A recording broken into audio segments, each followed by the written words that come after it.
and welcome again to Wednesday Worship. It's great that you can join us today, and we're just going to start by reviewing our last week since we last been with you.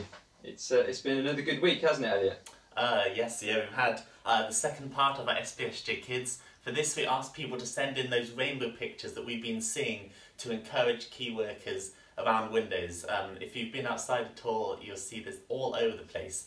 And loads of people sent them in for SPSJ Kids, and it was amazing to see all the different colours and the shapes and everything everyone did. So that was really encouraging, and it's a really good way of children really spreading hope, and adults as well. I'm pretty sure lots of adults have done them too.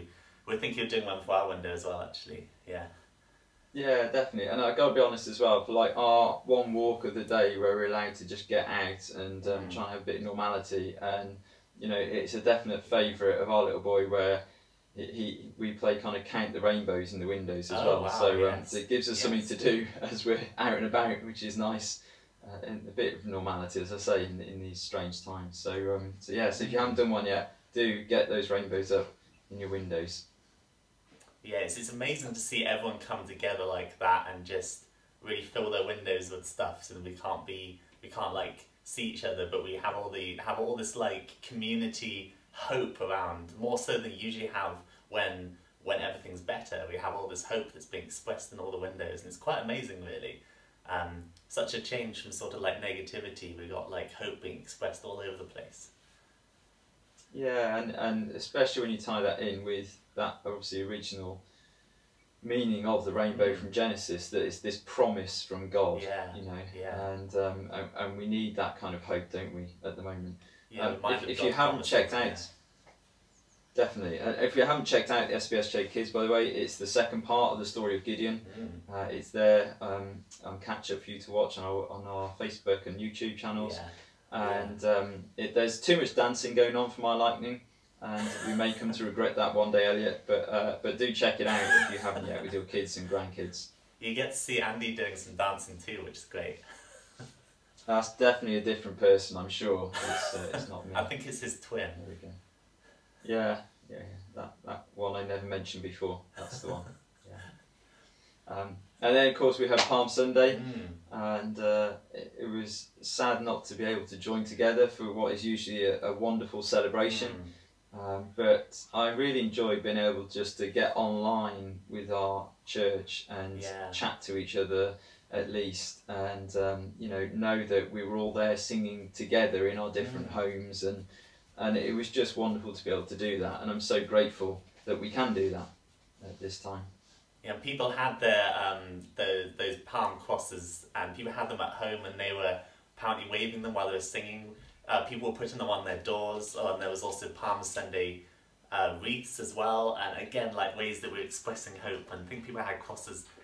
Imagine people walking past seeing crosses on the door, and they probably are reminded that it's Palm Sunday and brought back into this idea that Easter is coming, and there is this hope that maybe they hadn't even thought of before. So it's really, really encouraging. Yeah, and I saw a couple of lovely floral displays as well on doors that put me to shame a little bit. You're not going to see that on the vicarage door, I'm afraid. But we appreciated what other people have done. Yeah, it's good. It's quite amazing how we're all like using our houses like as almost like shop windows or something. We're like displaying stuff. It's almost like Christmas when people put their houses full of lights and everything, and it's amazing that we're using the resource of like the front of our houses and the doors and the windows in such a way to proclaim hope. And we haven't. You just don't. Usually we just like have just plain houses. So this is. I really like how we're doing that, actually. Yeah, and it is, isn't it? During this strange kind of Holy Week time, as we get ready to go through that Passion narrative again, and it's just another little thing that we can be doing, isn't it? You know, which is nice. Yeah. And I know with this current situation that we're in, that we're all kind of experiencing, aren't we, at the moment, a lot of emotion. With the kind of, we see in the Passion narrative, there's loads of kind of highs and lows within that week, and we're feeling that same at the moment, aren't we? You know, we have good times, and where we're grateful we get to spend time with our families, or catching up with people on a video call or something. But then also, we suddenly get low times as well, Yeah, and we it's get true. worried about what's going on. So, yeah. Yeah, I imagine probably lots of people watching this and all over the place probably relate to the highs and lows of everyone being in the same house and the sort of friction that can create, but also like the joy it can create at other times. And I imagine so many families are having this, being all together in this like small space for a long period of time with no school or anything outside of the house, and so it must be like an extra stressful time to be like that, and also everyone to be together. So we hope that as well as the stress, there could be a chance for people to actually come together more as a result of this. That would be an amazing result of it. Yeah, and we're going to try and do our bit through Holy Week as well. We've been recording lots of stuff, and we're going to tell you at the end of Wednesday worship what we're doing. But one of the things I'm really delighted by, there is lots coming up, there really is. And one of the things I'm really pleased about is that we've got Reverend Dr. Ian Paul, who's agreed to do as a special message for our Wednesday worship today. And if you don't know who Ian is, I first met him about 8 years ago. He's the former Dean of Studies at St John's Theological College over in Nottingham. He's also the managing editor of the Grove booklet series as well. If you want kind of easy ways into subjects, then use the Grove booklets because they're really good for that. They're just short little booklets that give you snapshots to kind of as a way into particular topics. So he edits those. He is also a member of Archbishop's Council as well for the Church of England. So he advises on kind of things like how can we be engaging in mission. Wonder how he gets any time. You'll also be amazed. Well, in 2017 he was Premier Christianity's Blogger of the Year. Wow! What a title. It's a great title, isn't it? And he's always putting out new posts that are kind of thoughtful, and I know many people follow his blog and use it as a kind of guide to be challenged on. So, he was very popular at Trinity as well. They often posted stuff when I was at college. They always posted stuff from Ian Paul and I think the Principal Newham and stuff. So yeah, he seems to be very well renowned. So it's great that he recorded a video especially for us. That is an amazing privilege. Yeah, and I'm very grateful for him for doing that. What probably the one thing he's always most keen to tell people, which does tie in with Easter as well, is that he actually, one of the first jobs he had was worked for a company that made chocolates. So he can tell you all about how chocolates are made as well if you ever meet him. I'm sure he would love to tell you those stories. And yes, obviously there'll be lots of chocolate eaten, I'm sure, over this next week. Oh yeah, hopefully we can still get our Easter eggs with. Hopefully they won't be. Hopefully no one will be stockpiling those. Yeah. Definitely, I think the shop's got loads of them, thankfully still. Oh yes, few. Can't cope without before we hear. No, we can't. No, we've got ours ready for Easter Sunday. Yeah. But before we hear what Ian's going to say to us later, we're going to have some words from the letter to the Hebrews. And it's part of the actual set lectionary reading for today, and it's from Hebrews chapter 12, and it's verses 1 to 3. And it says this: Therefore, since we are surrounded by such a great cloud of witnesses, let us throw off everything that hinders and the sin that so easily entangles, and let us run with perseverance the race marked out for us, fixing our eyes on Jesus, the pioneer and perfecter of faith. For the joy that was set before him, he endured the cross, scorning its shame, and sat down at the right hand of the throne of God. Consider him who endures such opposition from sinners, so that you will not grow weary and lose heart. Yeah, wow, the joy set before him endured the cross, and people have often said, what does that joy mean? And people have said it was the idea of the joy of knowing that millions, billions would be redeemed by what he did, and it was the joy that he would be able to celebrate with them forever in the new heavens and new earth. And those joys that Jesus looked forward to, the redemption of all those people, that is what sustained him through that massive suffering, the unbelievable suffering. He was sustained by this incredible hope of redeeming all of us and the whole world, and I find that so inspiring. Definitely. So we're going to listen to a song now that was recorded in my old church in Trenton by BBC Radio Stoke, and it's part of their In Praise of God programme that they do. And it's by a guy called Luke Hohenbroth, and it's called Stand Up. And it really just speaks into this situation and those words from Hebrews that when we don't know what we are meant to do, then simply fix your eyes on Jesus again. And if you know it, please join in with us now. Yes, great. History behind us, destiny before us, every heart is bowed down. From the field of battle into greater blessing, there's nothing left to fear now. When we don't know what to do, what to do, our eyes will be fixed on you, fixed on you. Stand up, everybody stand up. Come on, lift your eyes up, see the King.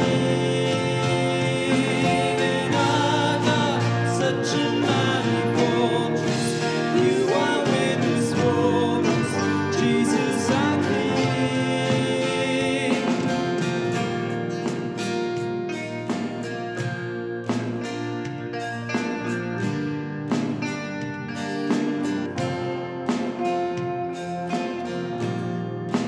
Moving on united, we are your revival. Every life is sold out. Running with your vision, seeing heaven breaking. People of your presence. We don't know what to do, what to do. Our eyes will be fixed on you, fixed on you. Stand up, everybody stand up. Come on, lift your eyes up, see the King. And our God, such a mighty fortress, you are with us for us, Jesus our King. And stand up, everybody stand up. Come on, lift your eyes up, see the King. And our God, such a mighty fortress, you are with us for us, Jesus our King.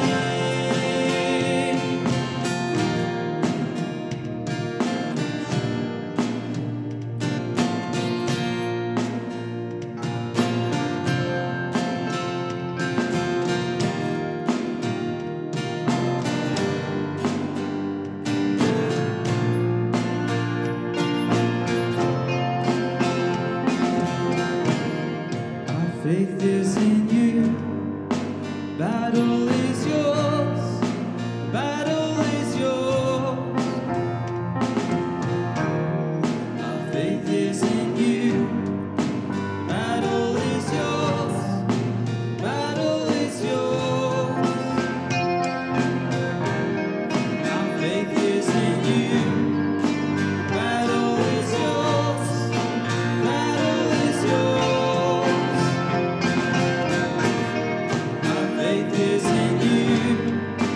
Battle is yours. Battle is yours. Stand up, everybody stand up. Come on, lift your eyes up, see the King. Our God, such a mighty fortress, you are with us for us, Jesus our King. Stand up, everybody stand up. Come on, lift your eyes up, see the King. Our God, such a mighty fortress, you are with us for us, Jesus our King.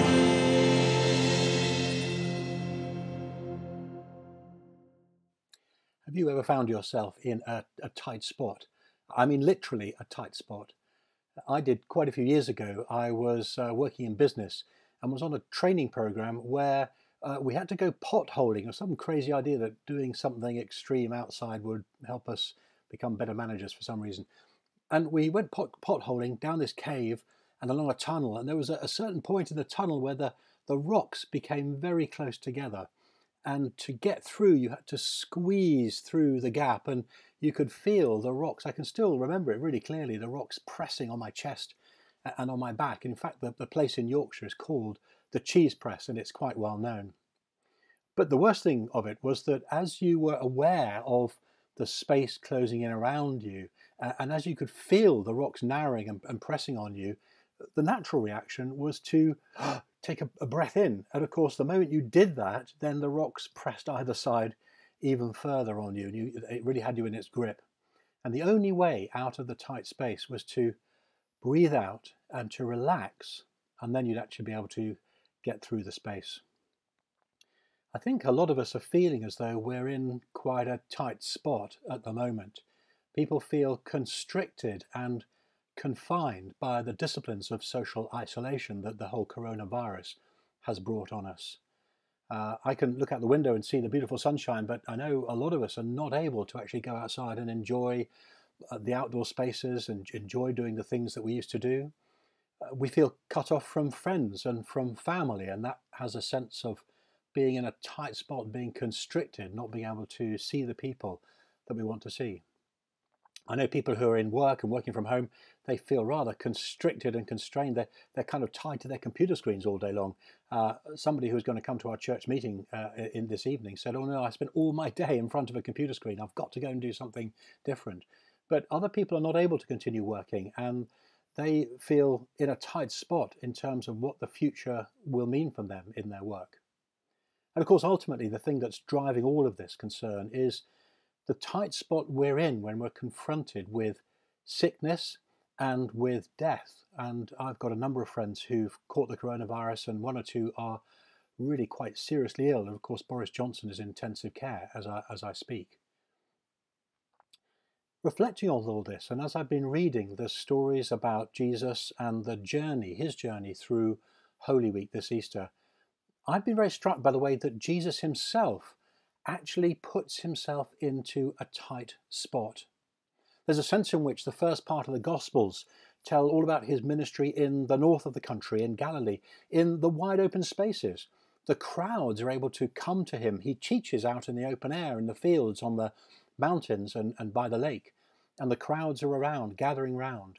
And there's a sense in which Jesus has freedom to exercise his ministry, and it attracts an enormous following. But now he's headed south. He's gone down to the southern part of the country, to Judea, and he's heading towards the city of Jerusalem, where his enemies, his opponents, hold sway. And he ends up in a very tight spot. In fact, it's such a threatening place that in John chapter 11, when he goes to see Lazarus and Mary and Martha, who live in Bethany just a couple of miles outside Jerusalem, some of his disciples say, "Oh, he's going there to die, and we'll go and die with him. Let's join him as well." They recognize the threat that Jesus faces, even if they don't really understand what it's about. On Palm Sunday, he's ridden the donkey over the Mount of Olives and down the valley, across the Kidron Valley. And as the crowds welcome him, he actually enters a more enclosed space. He goes through the gate into the city of Jerusalem. And he then is hemmed in not just by those who are acclaiming him, but those who actually want to threaten his life. And as the week goes on, we can see the way that events and people are closing in around Jesus. He celebrates the Last Supper with his disciples and is in an enclosed room, but surrounded by friends. And then very soon he goes out to the Garden of Gethsemane, where the space is more open, but then he is hemmed in by his enemies. And through the sequence of sham trials, he's bound and he's blindfolded. He can't see where he's going. He has to rely on other people. He is constrained, and he's operating at the will of what other people want to do for him. He gives up his freedom. Finally, he takes that journey to the cross on the Via Dolorosa, which literally means the path of suffering or the path of sadness or grief. And the Via Dolorosa, the road of tears. And he reaches Calvary and he's crucified and dies. He faces the ultimate constraint and constriction of death. And yet, as I read that story, I'm struck by two things very powerfully. The first is that Jesus chooses to enter that constraint. Jesus chooses to become hemmed in, to become isolated, and he chooses to do it for you and for me. And of course, the second thing, the marvellous thing about the Easter story, as we look at the Easter weekend, is that he's laid in the tomb, the ultimate isolation of death. And yet, death cannot hold him. He bursts out of that space of isolation. In Jesus' resurrection, he won the victory over death. He burst out of the isolation of the tomb. And he comes to us now by his Spirit. As Paul writes, neither death nor life, nor coronavirus, nor social isolation can separate us from the love of God, which is ours in Jesus Christ, as he sends us his Spirit and we open our hearts to him.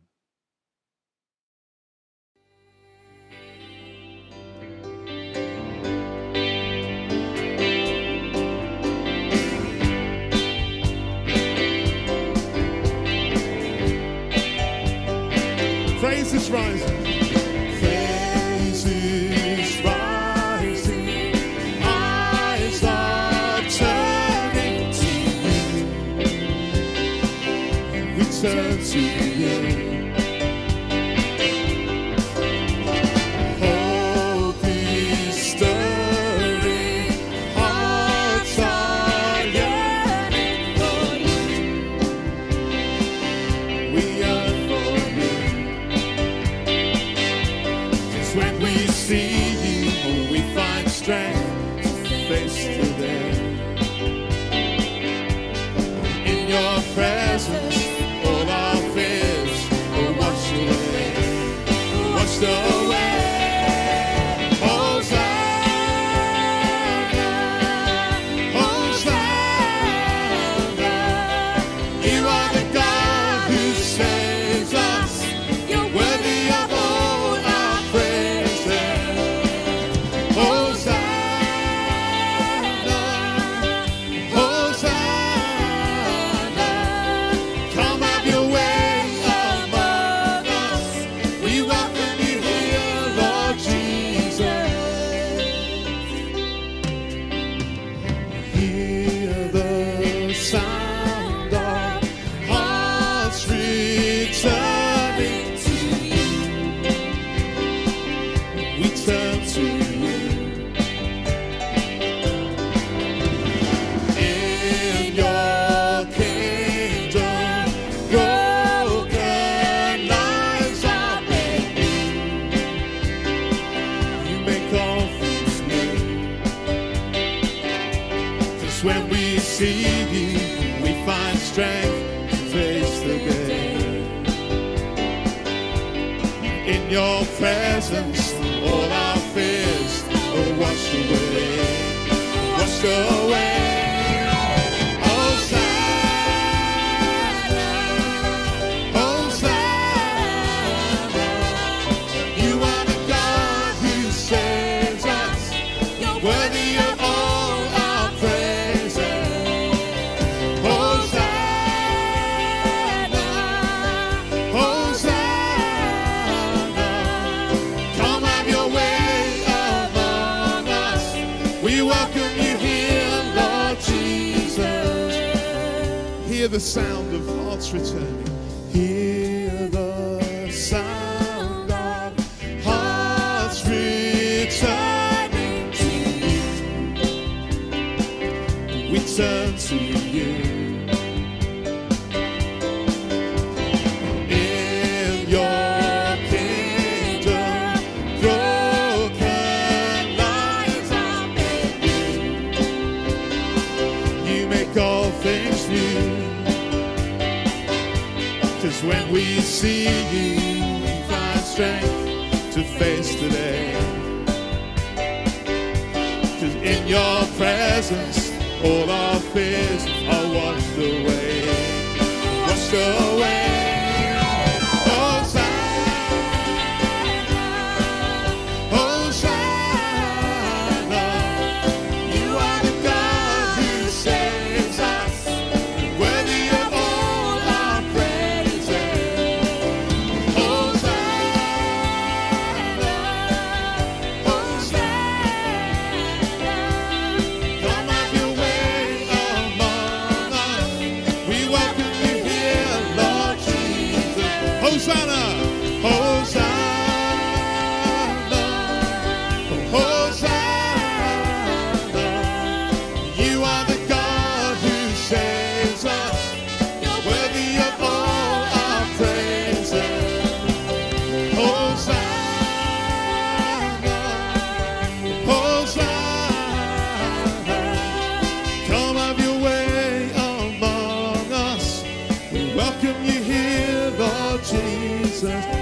your way. Come have your way among us. We welcome you here, Lord Jesus. Come have your way among us. We welcome you here, Lord Jesus.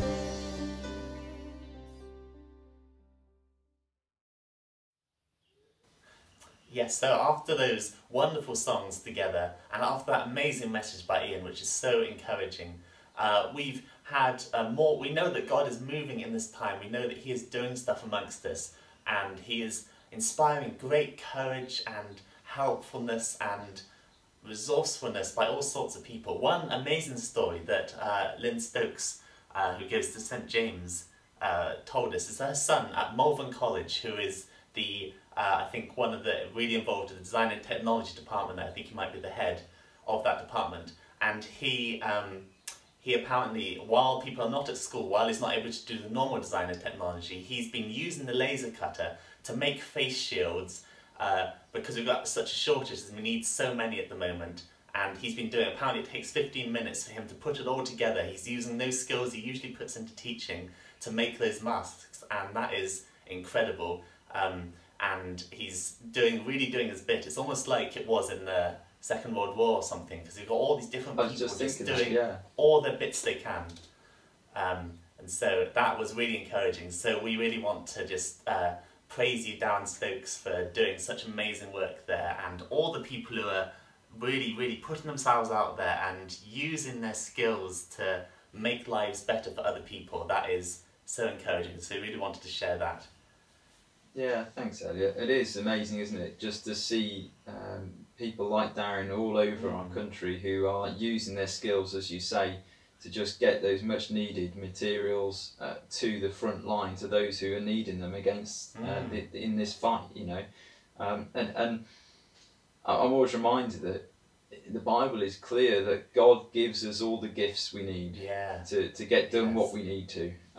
Often I apply that to a church setting, but in this it's become much wider, isn't it? And we're seeing that all these gifts that exist within our communities now being used for this amazing good to help protect people, which is so good.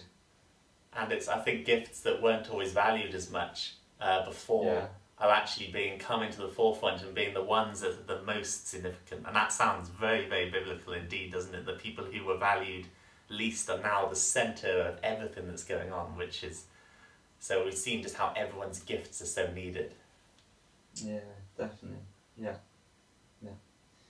Well, thank you all for joining us again for another Wednesday worship. We hope that this has lifted you again to keep you going through the week. Just to let you know what's coming up the rest of Holy Week. Tomorrow, Maundy Thursday at 7:30 p.m. We've got a video diary of a disciple who's doing a kind of a short a minute or 2 minutes at the end of each day as he goes through Holy Week. We thought it'd be fun to kind of play on technology a little bit and what it would be like for someone who's going through the roller coaster of emotions, finishing on that Maundy Thursday in the garden. So that's at 7:30. It's only about 15 minutes long if you want to be part and watch that. Then on Good Friday, 9 o'clock in the morning, we've got some time at the cross together, where we're going to be using readings and hymns that just help us to reflect again on what happened on that first Good Friday. And then Holy Saturday at 9 o'clock again. I know many of you will be waiting for the finale of SPSJ Kids with Gideon, and it's part 3.